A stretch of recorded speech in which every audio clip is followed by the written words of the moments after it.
what were your feelings after the last Covington loss? Did you feel like everything about that fight was fair? And like, what was your vibe like after that, coming out of that fight? I was fucking irate. I was upset, and I just like to be in isolation when I get like that. It's just better for me, Take a couple days to figure it out, and if I have a problem and I can't figure it out, fuck, then it's a real problem. I could fail in something, but if I could find a way to fix it, I think I could go back and address that again, and then I could sleep with peace at night, So that's what I did. Like 5-6 days in like that nowhere land, like fuck. And then I came up with a plan, and now I'm just gonna execute that plan. What is that plan?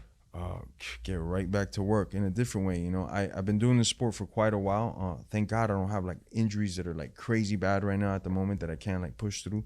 So I do have like a lot of data that I could use to go back on and start to fucking dissect that and see what works and what doesn't going forward, and to solve these riddles. I've had a problem with wrestlers. It's a couple times that I've had the problems. Well, not just like a guy that was decent. Like the more standout wrestlers, I've had a problem with them, and I've also been in a lot of problems to a lot of wrestlers, but definitely I've had a problem with him. Because of it's like the complete opposite of what I am. I'm a pretty damn good striker that has good speed, good timing. I could change my tempo a lot. I could keep other strikers guessing a lot and on their toes.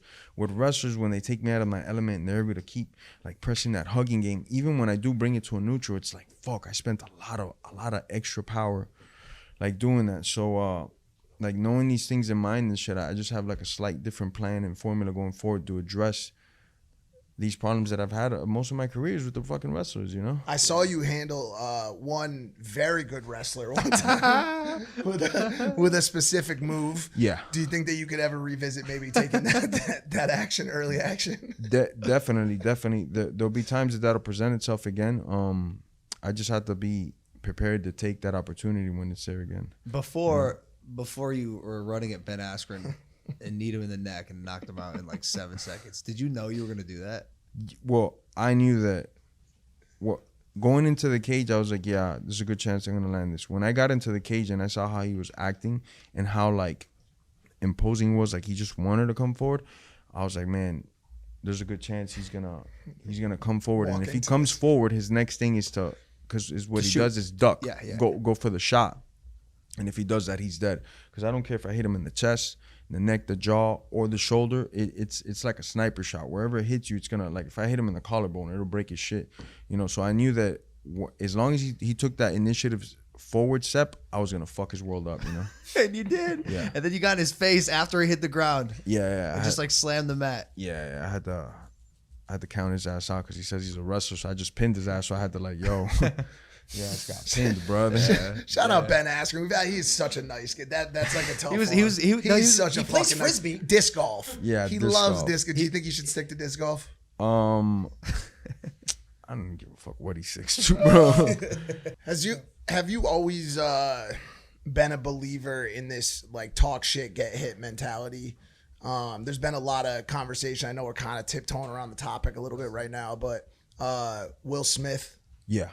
T.I. got on stage with a comedian yesterday who had some shit to say about him in the audience, and he got up and took the mic. What? Yeah, shit, and said some shit to her. It was light. Where do you think? Do you think there's a line that is drawn, and you could answer this however you want, for people that talk shit as a way to drive entertainment, content, and viewership?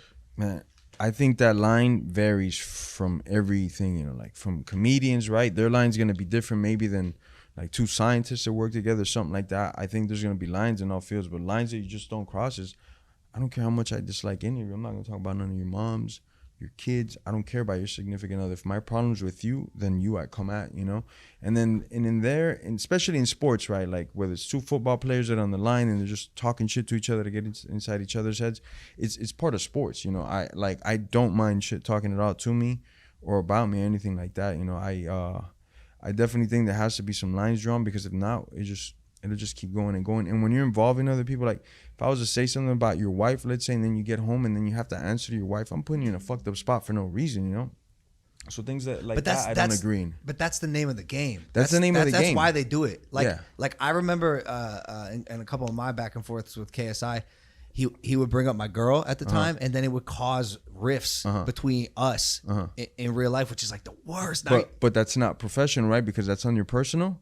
So then, if you one day see KSI and you're like, "Yo, what's all that shit you were talking about?" It's no longer professional. It's back to the personal. They did it. That's how I feel. So we fix it. You know, you keep it. We keep it either professional or we don't. You know. And though I come from an environment that's way different than what the pro fighting is like, I've always kept the pro.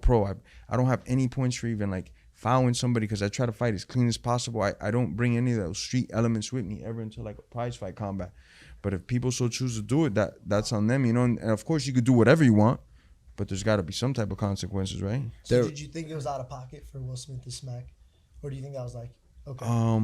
Yeah, in that specific circumstance, what did you think of that situation? Because of some current situations, I'm gonna plead the fifth right now. Yeah, got it. What kind of current? What kind of current situations? Some situation I won't even mention right now, but I'm for the Will Smith thing. I'm gonna say I don't know. The only thing I found that it was funny is that he laughed originally. Then he looked at it. Then he looked at his chick and she gave him the go ahead, like, "Dog, you better not be laughing." He was like, "Shh," you know. So that was hilarious to me, man. But I mean, to each his own. How everybody chooses to handle their business, that's theirs, you know. Does social media affect you? What does your time spend look like on it? For example, Colby did the Nelk Boys, the Full Send podcast. Did you see it? No. How'd you feel about it? Do you see the comments? Does 50-44 bother you? Like 50-44? What was the score in the last fight? Oh, okay. Yeah. Like, does that? Oh, definitely. Whether it was him or against anybody, it fucking bothers the fuck out of me, you know. I don't really do too much social media, man, for a while now. Reason being, you get lost in the sauce in there quick, man. There's too many little mamas and shit out there, bro. And then, That's what he said. That's what he said. About it. You know, I probably shouldn't snitch on myself, but yeah, that's like number one, right? And I'm trying to be an athlete, you know. When someone's looking at your social media, they see you eating at a steakhouse or beating at a steakhouse. Eating with an E. Okay. He usually doesn't go for those. He's not that guy, pal. He's just not. Eating. That was as soon as I But heard steakhouse. unrelated. No, I wasn't going to, but then you gave me a look. I was like, oh. Just went to a great steakhouse yesterday while we're on the subject. Shadow Wagyu, guys. Try it while you're in Miami. Okay, I don't know if you're allowed to talk about this. Oh, God. But what is your favorite off like market fight? Like I'm talking like you're at a Taco Bell and this guy's like chirping at you and you're like. That's a good one. The spit and the slap is a good one. Have you ever caught it in the air while it hits the face like and time it right? And just No, man. No, but I'm gonna have to steal that one, bro. It's a pretty good one, bro. what's the one outside? You never told us a story. What's your favorite one that's outside the ring? Really, I was gonna ask. Let me piggyback that. Moves, though, you said? Like moves? Is what like you said? fatality. What's your favorite Oh, fatality? fatality? Like to end the motherfucker? Yeah. Boy, we need to watch. This guy's telling me no, but hypothetically, He's got a no fatalities guy. Yo, he has the no posture with his finger in his pockets. He's and like, his head goes, unfortunately, we will not be doing fatalities today. bro, this is called me him a speaking no of friends of fatality, mine yeah. that Yeah, are. it's not Oh, yeah, you, of like a course. friend Nah, of yours. This is like a friend of mine. No, I'm not. He didn't ask for all this. You heard around. He said a favorite finishing move, not story. And there's I'll numerous listen. finishing moves. The story. No, this story. I actually couldn't do story, but finishing moves of my friends, and I really agree with them. And these finishing moves, if you're in the street, man, you don't want to get your hands, or you just headbutt, right? And a lot of times people are fucking all up in your face, just fucking headbutt him in the nose. Yeah. Done. Dude, It's done. that's funny because that's a starting and a finishing move. Yeah. At the It's same like- time, it's a combo. I don't have time because I'm on a dinner date, bro, and you keep getting in my face. Bah, your headbutt. If you land sit your that- ass down. If you land No, that and it's right, landing. yeah. It's landing. Yeah. Most of the people just come and violating your space. Well, you fucked up. You can't violate somebody's space, I believe, you know? What are we gonna do about Kamaru Usman? Keep training, man. Same thing with him that's a Colby problem. It's the same thing. Wrestling. You know, the first fight just put me up against the fence, and I wasn't able to fucking let go. You know, the second fight, I'm thinking it's a takedown. I was doing well stuff in the takedowns, and boom, switch it up on me.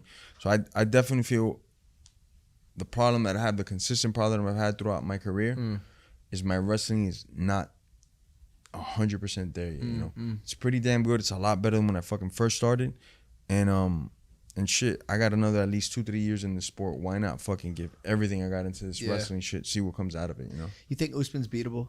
Oh, I know he's beatable. There's not a man alive that isn't beatable. And taking the second round out of it, the first round after I got up, I started landing some big shots on him. Yeah. The first knee I threw, he took me down off it. The second knee I hit him right here in the chest, and my thigh hit him on the jaw, wobbled him a little bit. So, and on the feet, he's nothing special, man. He might have got me, but he's nothing special on the feet. He's not like a legit striker on the feet yet, you know.